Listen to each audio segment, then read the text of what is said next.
blocked. Beeks is more or less not blocked, but I wouldn't mind keeping what we have now with Wright healthy than forcing Jalen Beeks in there, who's had only one really good season. It's this year. So moving those two and another prospect for Sean Doolittle, sign me up. Yeah, we'll see. I mean, I'd definitely be open to it for sure. I mean, because that's way more affordable than what Kimbrel's going to be. Oh, way more. And it just makes sense, too, because, we have the control of the options. If we don't want him, it's not a player option like David Price where he can just keep opting in. Or J.D. Martinez, who is definitely going to opt out in 2 years. We're going to have to pay him $30 million a year. Yeah. But he's going to be worth it. Yeah. Oh, no. I think so, too. 30 mil, I would give him 3 by 90, which is what it would be the 3 years left of his current contract. Only instead of making $22 million or $21 million, make it 30 even. I'd give it to him. $9 million extra with, guys under team control and arbitration like Benintendi and Devers is fine. Well, and I don't think people understand that the window is open right now, but I think it's about to bust open here pretty soon. Just with Benintendi and Devers aren't nearly as good now as they're going to be in 2 years. No, they're not. But it all depends as who we keep as well. If we can't Right. rely on Bale and Bogarts, that window isn't as open, or that window is a little more drawn out if we don't have our ace and, our 2-time silver slugging winning shortstop. I got to ask Terry this because I asked you, Dave. So if I gave you the choice, Dave, what was it was Correa. It was Correa or Bogarts for the next 5 years. Oh, that's tough. Dave Correa, and I both think it's pretty easy. Correa has been injured this year, so, I'd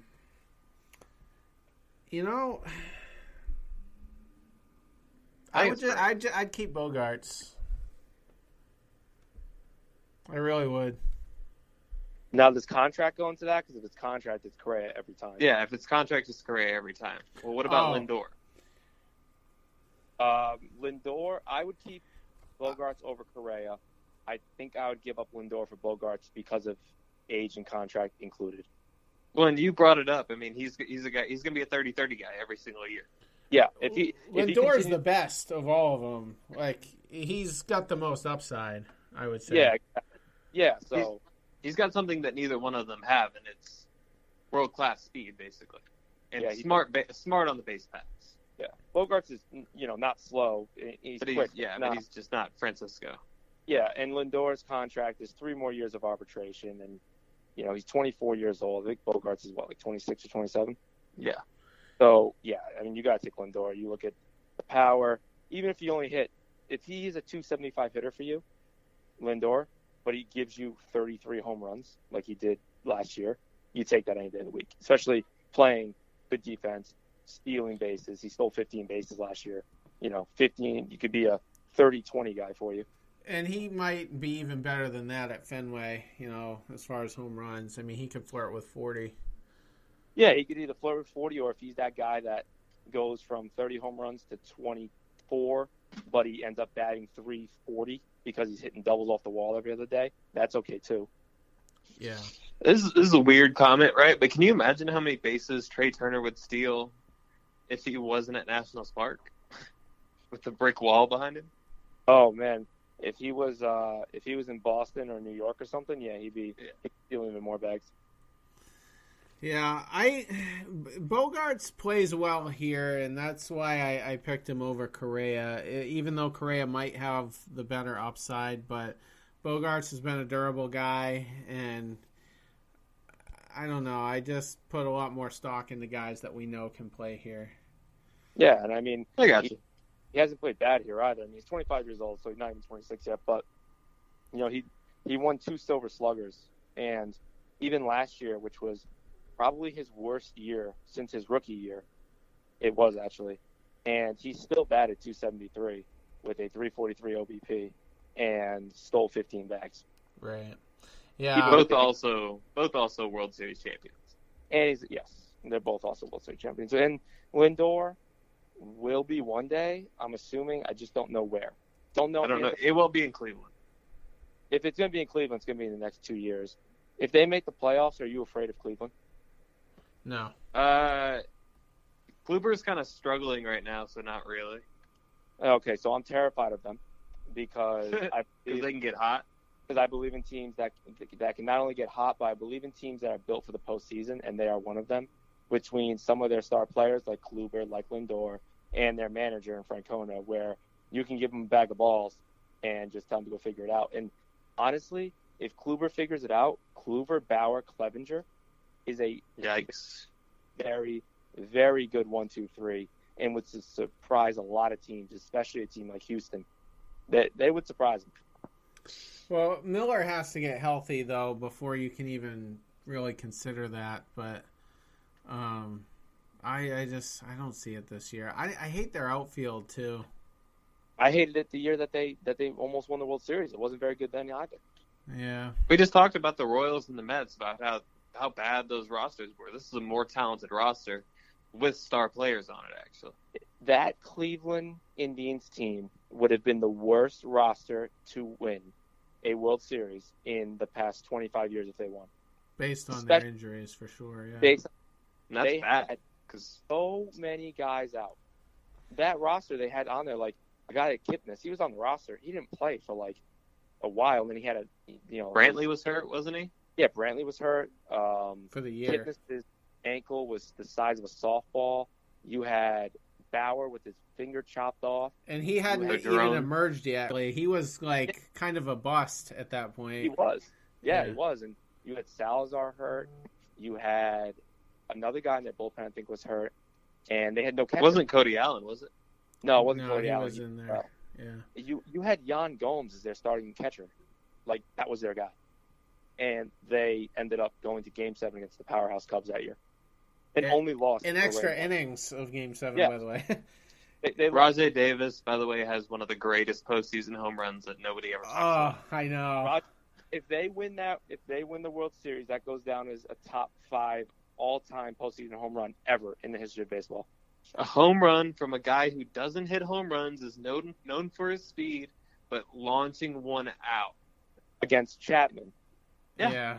I was so heartbroken that night.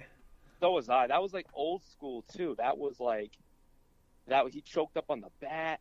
Yep. Like, old school, choke up on the bat and just swing before you would even think about it because you got to catch up to it. You can't catch up to it, and he did. Terry, were you rooting for Cleveland that night? Yeah, big time. I was rooting for the Cubs hard. No. Oh yeah, I'm a Francona guy through and through, and that was the worst day of my Red Sox life. The day they fired him, and Dave was rooting for Joe Madden. He wasn't rooting for the Cubs. Outmanaged the shit out of Joe Madden. Joe Madden's so overrated. I could write a research paper on it. I'm waiting on you just to write a book on it. It's like, fuck Joe Madden. It's like, whoa! It's gonna be like, you're just going to see like my Twitter blow up one day. And it's gonna say, Joe Madden sucks. Thread starts here. And it's going to be like 20 Twitter pages of me just ripping on Joe Madden. Posing him.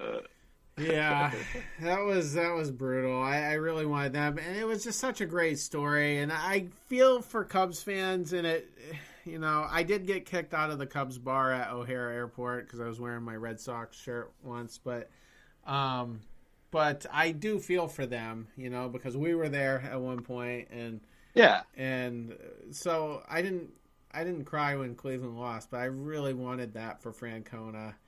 I mean, the ultimate middle finger to the Red Sox front office is him, after sweeping us out of nowhere, winning a World Series. That World Series was a giant middle finger to the Red Sox. With Theo. On both sides, yeah. Ghost of the Red Sox past in the most recent history. You had Francona and you had Andrew Miller. And on the other side, you had Theo, Lester, Lackey, Ross, Anthony Rizzo. I think I'm missing somebody else, too. There's got to be. Napoli was on the other side. Oh, Napoli was on the other side, too. Yeah. You had every single guy that could possibly – you were like, these guys won't come back to bite us. And they're both in the World Series at the same time. Yeah, and everyone in Boston was on the couch, so. Well, and it ended perfectly, like a ground ball from Bryant to Rizzo. The Cubs Nation was just blowing up. Yeah. Yeah. Yeah, that ended really well for them. Oh, and Ross, did you mention him?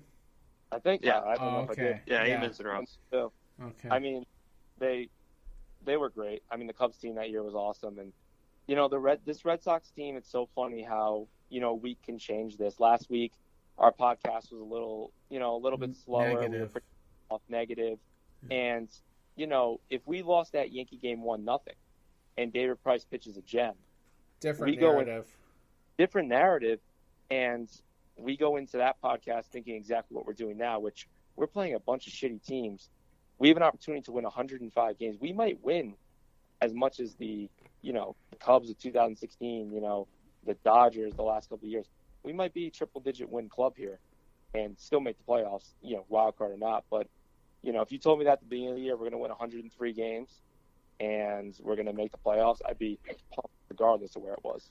Yeah, well, I really want the division win so bad. I mean, I agree. How fucked up would it be for Seattle to win the division, like you guys were joking about earlier, and then for us to be in the wild card against the Astros? That's what I was thinking the other day. The best case scenario is if we win our division, Seattle wins their division, and the Yankees and Houston face off and eliminate one another right off the bat. Should they both lose? Best case scenario. I mean, God. Well, think of it this way. If that happens, the Sox would get the winner of that game at home for 3 out of the 5. I feel pretty confident at home against the Yankees 3 out of 5. And there's one thing, though, that it just is going to weigh heavily on my mind until the tide gets turned, and it's that we don't have a single postseason winner on our team as a starter. No, we don't.